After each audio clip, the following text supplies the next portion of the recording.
Alright, y'all. Let's deal with this shit. We got to deal with the God of Abraham.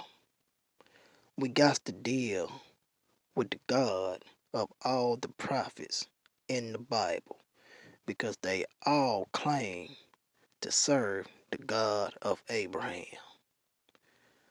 Now, in the book of Genesis, it talks about Abraham meeting these three men.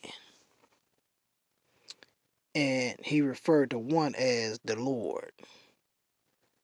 To where the point he bowed to him and told him. At first, it say, let me get it right. It talks about, and I'm going to throw it up so y'all can see it. But it talks about how the sun was beaming down. And Abraham told them to rest themselves up under a certain tree. And while he goes to fetch them water so that they may wash their feet.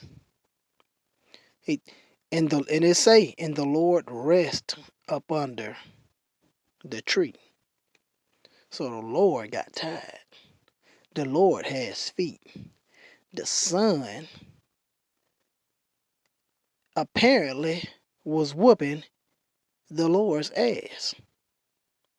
Because it clearly says that the sun was beaming down. Okay? So the Lord got wore out by the sun. But yet,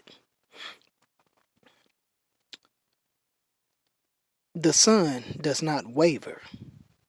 The sun doesn't get tired. So this makes the Lord appear to be not whom he claims to be. So he basically created something that was more powerful than him. See, the Lord rested on the seventh day. See, the Lord rested up under a tree. These are things that must be acknowledged, because we're talking about the God of all these prophets.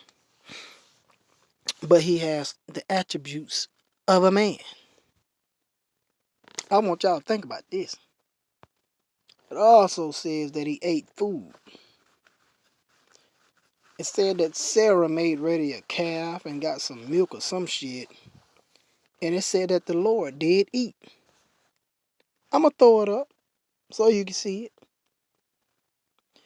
Okay? So you can read it for yourself. So you can't say I'm making this shit up. Then it says that Moses spoke to this God face to face as a man speaking to his friend.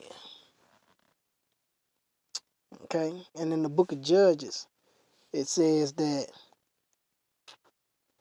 Samson's parents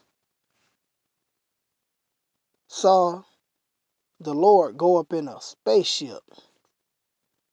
At first, they didn't know it was the Lord because he never would tell his name. But when he went up in this chariot, basically a damn spaceship, they said we should surely die because we have seen God. But they never died. They raised Samson to be a grown man. There are so many contradictions in this Bible, this poison book, that it is absolutely ridiculous. A Christian will say you can't see God. You can't see God and live. But the same God that they so-called serve, which is the God of Abraham now, because Abraham became the friend of God, okay? The same God that they serving, or so-called serving, because they really ain't serving him, because they knew he was a man, they wouldn't even be serving him. It's got to be some type of mixed, mythical, omnipotent creature God that they serving. Okay? But when they go to whom they really are serving, supposed to be serving, it's a man. He eats food, and if he eat food, that means he has to take a shit. These are just the laws of nature. Gotta take a shit if you eat physical food now. He gets tired. Even in the Bible it says that The wickedness of this world stinks in the nostrils of God. Come on now. You got nostrils. Tell you that the Lord sits on his throne. He sits, that means he got an ass. Think about it, y'all. It even says somewhere in the Bible that the Lord's arm is not so short where it cannot save. Come on now. He got an arm, he got legs, he got a face.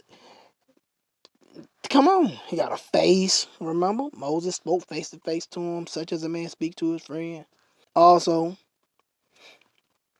there's another part, I think it's in Jeremiah, where it says, it's either Jeremiah or Ezekiel, but it talks about the Son of Man was upon his chariot, and his skin was that of amber.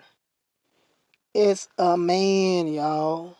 Even in the book of Matthew, it tell you that the Son of Man shall sit as the judge. Y'all Christians worshiping the man with God-like powers, apparently. But y'all looking for somebody to part the sky, swoop his hand down, and do this miraculous, mystical shit that you see in cartoons. I just don't see that shit happening. Y'all serve a man. That's who y'all serve. Y'all serve a superhuman man, if anything. There's a difference between a creator and a God. Big difference. You know how many gods with supernatural ability? Because a God is an individual. It's an individual, okay? Even say in the Bible that ye are gods, children of the Most High God.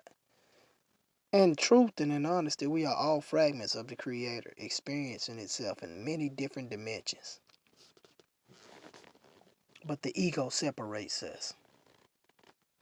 We are gods that are imprisoned in the physical body. The physical body is the prison of the God man that has been locked away.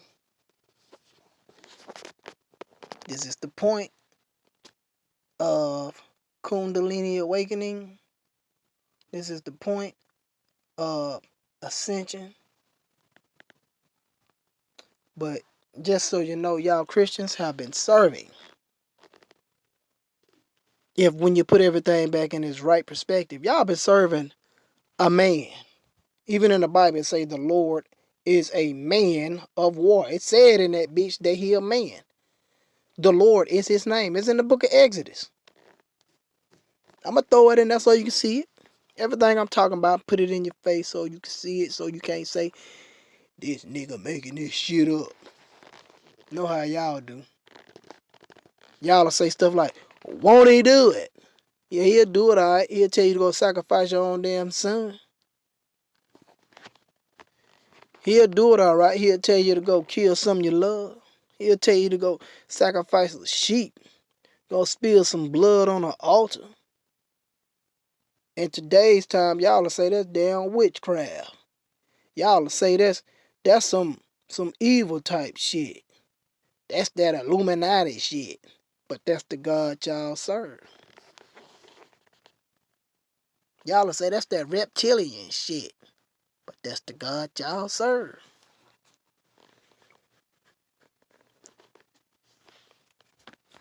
The characteristics of the reptilian and this God are so striking.